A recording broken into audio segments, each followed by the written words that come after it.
Oliko mitään? Ei mitään niin hälystä. Niin kohta mennään, vuoron alussa pitää muistaa trukki tsekkaa. Siihen hän nyt ei mene montaa sekkaa. Seuraavaksi voistellunkin loggaa ja saldot Geman töistä ottaa. Heti sen jälkeen voisi saliin suunnata, vaikka edellinen vuoro sanoi ei kannata.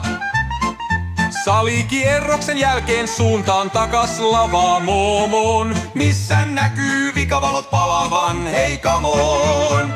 Täällä sitä vaan Toyotalla rullaillaan ja rullat kyydissä sinkoillaan. Punalappu kourassa venaillaan, kun kahvitauolle jo intoillaan. Ei tästä hommat paremmiksi muutu, eikä meiltä mitään täällä puutu. Kama koneella niin ei kuski suutu, kahvikuppina tauolla ruutu.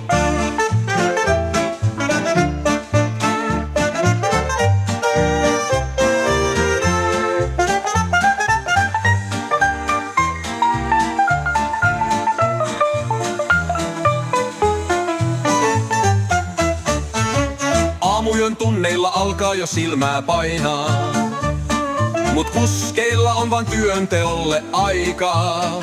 Joku sanoi, et vaivat häviää paiskimalla, pyttyrallissa ei pärjää roiskimalla. Loppuvuorosta alkaa hommat olla jiireissä, vaikka koko vuoron ollut kiireistä. Kuljetuksen meininki on täyttä timanttia, tää vaatii kuskilta kovaa kanttia. Täällä sitä vaan Toyotalla rullaillaan ja rullat kyydissä sinkoillaan. Punalappu kourassa venaillaan, kun kahvitauolle jo intoillaan. Ei tästä hommat paremmiksi muutu, eikä meiltä mitään täällä puutu. Kama koneella niin ei kuski suutu, kahvikuppina tauolla ruutu. Täällä sitä vaan Toyotalla rullaillaan ja rullat kyydissä sinkoillaan. Punalappu kourassa venaillaan, kun kahvitauolle jo intoillaan. Ei tästä hommat paremmiksi muutu, eikä meiltä mitään täällä puutu. Kama koneella niin ei kuski suutu, kahvikuppina tauolla ruutu.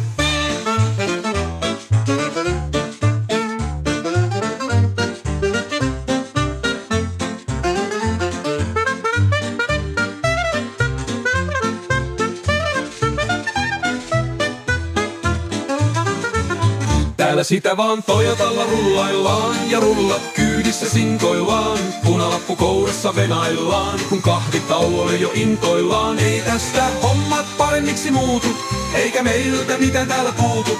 Kama koneella niin ei kuski suutu, kahvikuppina tauolla ruutu.